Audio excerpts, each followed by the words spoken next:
ओम नमः शिवाय। दोस्तों आपका हमारे चैनल पर स्वागत है। आज का यह कार्यक्रम मीन राशि वाले जातकों के लिए बहुत ही महत्वपूर्ण और खास रहने वाला है, क्योंकि ग्रहों के सेनापति मंगल देव 13 मार्च 2023 को अपना राशि परिवर्तन करने जा रहे हैं। तो मंगल के इस गोचर का प्रभाव आपके जीवन पर क्या पड़ने वाला है, इस कार्यक्रम में आज हम चर्चा करने वाले हैं। दोस्तों, यह कार्यक्रम आपके जन्म की राशि चंद्र राशि पर आधारित है। तो चलिए करते हैं शुरुआत। दोस्तों, मंगल ग्रह का सौर मंडल में अपना महत्वपूर्ण स्थान है। मंगल भी धरती को कई सारी आपदाओं से बचाने का कार्य करते हैं। मंगल ग्रह धरती को शनि, राहु और केतु के बुरे प्रभाव से भी बचाता है। मंगल के कारण ही समुद्र में मूंगे की पहाड़ियां जन्म लेती हैं और उसी के कारण प्रकृति में लाल रंग उत्पन्न हुआ है। ठीक इसी प्रकार ज्योतिष शास्त्र में मंगल को ग्रहों का सेनापति कहा जाता है। मंगल मेष और वृश्चिक राशि के स्वामी होते हैं। मंगल मकर राशि में उच्च के और कर्क राशि में नीच के होते हैं। मंगल को ऊर्जा, शक्ति, साहस, पराक्रम, भाई बहन, सेना, पुलिस, आर्मी, इंजीनियरिंग, मेडिकल, स्पोर्ट्स, भूमि, संतान उत्पत्ति, कर्ज, वाद विवाद, property dealing, electronic gadgets, BP, पथरी, एलर्जिकल प्रॉब्लम, इन सभी चीजों का कारकत्व प्राप्त है। ऐसे में मंगल देव 13 मार्च 2023 से लेकर आगामी 9 मई 2023 तक मिथुन राशि में गोचर करने वाले हैं। मंगल की 3 दृष्टियां होती हैं। मंगल चौथी, 7वीं और 8वीं दृष्टि से देखते हैं। तो आइए जानते हैं कि आपके लिए किस प्रकार से फल देंगे। उससे पहले यदि आपने चैनल को सब्सक्राइब नहीं किया है तो चैनल को सब्सक्राइब कीजिएगा, नोटिफिकेशन बेल को ऑन कीजिएगा और वीडियो पसंद आए तो लाइक और शेयर जरूर कीजिएगा। देखिए, मीन राशि के जातकों, वर्तमान समय में आपके ऊपर शनि की 7.5 चल रही है और मंगल देव आपके दूसरे और भाग्य भाव के स्वामी बनते हैं, यानी कि 2nd हाउस और 9th हाउस के लॉर्ड होकर आपके केंद्र में 4थे भाव में मंगल देव गोचर करने वाले हैं, जिसके परिणाम स्वरूप मंगल का यह गोचर आपके लिए बहुत ही अच्छा जाने की उम्मीद ग्रह गोचरी स्थितियां बता रही हैं। सबसे अच्छी बात यह होगी कि घर परिवार में आपके खुशहाली का माहौल मंगल देव बनाने का कार्य करेंगे। साथ ही घर परिवार के लोगों का सहयोग पूर्ण रूप से प्राप्त होने वाला है।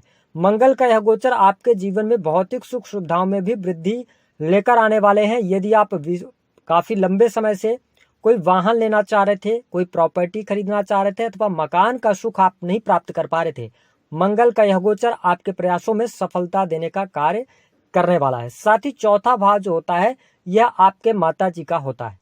मीन राशि वालों, आपको केवल एक बात का ध्यान रखना है कि माता जी के साथ में बातचीत करते समय थोड़ा सा आपको नम्रता बरतनी चाहिए, जिसके कारण आपके और आपके माता जी के बीच संबंध अच्छे रहें। साथ ही उनको अगर ब्लड से रिलेटेड इशू है तो उसको लेकर सावधानी बरतें। ओवरऑल स्थितियों को अगर हम देखें तो आपके घर परिवार में कोई मांगलिक अथवा शुभ आयोजन होने की संभावनाएं बनती हैं।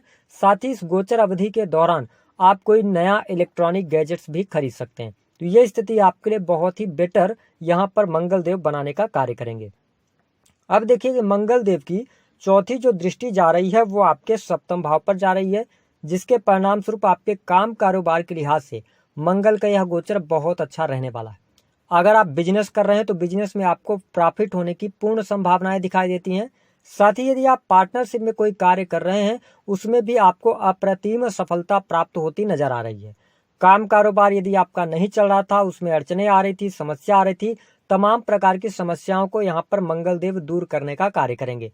पार्टनरशिप में यदि आप बिजनेस कर रहे हैं तो आप चीजों को बड़ा ही हम कहें कि स्पष्ट करके चलेंगे तो आपके लिए अच्छा रहेगा। साथ ही यदि आप भूमि का क्रय विक्रय करते हैं, प्रॉपर्टी डीलिंग का कार्य करते हैं अथवा कोई स्पोर्ट्स के जो सामान होते हैं उनको बेचने का कार्य करते हैं, अपनी दुकान वगैरह चलाते हैं, मेडिकल लाइन से जुड़े हुए हैं, है ना, तो इन क्षेत्रों में आपको बहुत अच्छे परिणाम मंगल की इस गोचर अवधि के दौरान देखने को मिलने वाले हैं। तो हम कुल मिलाकर ये कह सकते हैं कि आपके लिए यहाँ पर व्यवसायिक जीवन अब नई तरक्की लेकर आने वाला है। साथ ही आपकी जो योजनाएं होंगी, योजनाओं को फलीभूत करते भी आप नजर आने वाले हैं। तो काफी अच्छी स्थिति है। साथ ही वैवाहिक जीवन को लेकर यदि हम देखें तो मार्च और अप्रैल का महीना बहुत ही शानदार रहेगा। जीवन साथी का पूर्ण रूप से सहयोग और समर्थन आपके साथ बना रहेगा। हालांकि अप्रैल के बाद थोड़ा सा 1 तारीख से लेके और 9 मई तक का जो समय होगा, इस समय अवधि के दौरान आप अपने पार्टनर पर शक कर सकते हैं, ऐसी संभावनाएं बनेगी। तो पार्टनर के बीच में अगर कोई मिसअंडरस्टैंडिंग हो रही है तो उसको सुलझाने का प्रयास करें, जिससे कि आपके दाम्पत्य जीवन में सुख बना रहे। तो कुल मिलाकर हम वैवाहिक जीवन को भी आपके लिए यहाँ पर अच्छा ही देख पा रहे हैं। साथ ही इस गोचर अवधि के दौरान भाग्य आपका साथ देने वाला है। जो जातक वाणी कंसल्टेंसी से जुड़े कार्य कर रहे हैं उनके वाणी में तेज देखने को मिल सकता है। साथ ही आप देखें कि मंगल देव चौथे भाव में बैठकर 7वीं दृष्टि आपके कर्म क्षेत्र यानी कि 10वें भाव पर डाल रहे हैं। यह समय अवधि सरकारी क्षेत्र में कार्यरत जातकों के लिए उपलब्धि वाली रहने वाली है, क्योंकि यहाँ पर बड़ी उपलब्धि आपको प्राप्त हो सकती है। सेना पुलिस आर्मी के अंदर है, आपको प्रमोशन हो सकता है, मन चाहे जगह पर ट्रांसफर होगा, सैलरी में वृद्धि के योग यहाँ पर काफी अच्छे दिखाई देते हैं। साथ ही जो जातक कॉम्पिटिटिव कोई एग्जाम देते हैं, जैसे कि सेना हो गया, पुलिस हो गया, आर्मी से रिलेटेड, मेडिकल लाइन से रिलेटेड हो गया, है ना, तो इन क्षेत्रों में आप बहुत अच्छा करेंगे। टेक्नोलॉजी का क्षेत्र हो गया, IT फील्ड हो गया, इंजीनियरिंग के क्षेत्र में, तो इन चीजों में अब आप बहुत अच्छा काम करने वाले हैं। अगर इन क्षेत्रों में कार्यरत हैं तो आपको लाभ भी प्राप्त होगा। साथ ही यदि आप कोई नौकरी प्राप्त करना चाहते हैं तो यहाँ पर भी आपको अनुकूलता देखने को मिलने वाली है। साथ ही आप देखें कि यहाँ पर अगर आप सरकारी ठेकेदार वगैरह हैं, है ना, हम कह सकते हैं कि टेंडर वगैरह अगर लेने का काम आप करते हैं तो यह समय आपके लिए बहुत ही अच्छा रहने वाला है। साथ ही आप देखें कि मंगल देव की उच्च की जो दृष्टि है वो मकर राशि पर आपके 11th हाउस पर पड़ रही है। तो इस समय अवधि के दौरान आपकी महत्वाकांक्षाओं में वृद्धि होगी, यानी कि कहा जाए तो आपके जो सपने होंगे वो थोड़ा सा, उन सपनों के प्रति आप बहुत ज्यादा सजग हो जाएंगे और उन्हें पूरा करने के लिए हर प्रकार के एफर्ट करते नजर आने वाले हैं। और इस समय अवधि के दौरान समय का भी आपको साथ प्राप्त होगा। तो हम ये कह सकते हैं कि आपको लाभ की संभावना भी बहुत अच्छी रहेंगी। सेल्स से, मीडिया से, मार्केटिंग से, कमीशन से जुड़े कार्यों से आप बहुत अच्छा यहाँ पर अर्निंग करने वाले हैं। धन तो अब आपके पास में 100% आने वाला है, क्योंकि ये धन भाव के भी स्वामी बनते हैं और 11th हाउस पर ये दृष्टि डाल रहे हैं। ऐसे में एक से अधिक इनकम आप सोर्सेस आपके डेवलप हो सकते हैं, यानी कि कई जगहों से पैसा आने की संभावनाएं यहाँ पर काफी हद तक दिखाई देती है। साथ ही यदि आपने पिछले समय में कोई इन्वेस्टमेंट किया हुआ था तो आपको यहाँ पर 22 अप्रैल 2023 से पहले काफी अच्छी संभावनाएं देखने को मिल सकती हैं। साथ ही यदि हम प्रेम संबंधों की बात करें तो प्रेम में अनुकूलता अवश्य आपको देखने को मिल रही है, लेकिन प्रेमी प्रेमिकाओं के बीच में छोटी मोटी बात को लेकर वाद विवाद रह सकते हैं। इसके अतिरिक्त यदि देखा जाए तो शिक्षा के क्षेत्र में आपको अच्छी सफलता प्राप्त हो रही है। हालांकि शिक्षा के क्षेत्र में सफलता प्राप्ति के लिए थोड़ा सा कड़ी मेहनत आपको अवश्य करनी पड़ सकती है। इसके साथ ही आपके स्वास्थ्य की यदि हम बात करें तो मंगल देव का यह गोचर स्वास्थ्य के लिहाज से आपके लिए अच्छा रहने वाला है, शुभ रहने वाला है। यहाँ पर कोई समस्या नहीं रहेगी। हाँ, मीन राशि वालों को इस बात का ध्यान रखना है कि मंगल के इस गोचर अवधि के दौरान आप ठंडी चीजों का प्रयोग ज्यादा करें खाने पीने में, तो आपके लिए ज्यादा अच्छा रहेगा। ज्यादा तली भुनी चीजों से बचाव करें, अन्यथा आपको पेट से संबंधित कोई समस्या यहाँ पर उत्पन्न हो सकती है। लेकिन ओवरऑल स्थितियां बहुत अच्छी आपके लिए बन रही हैं।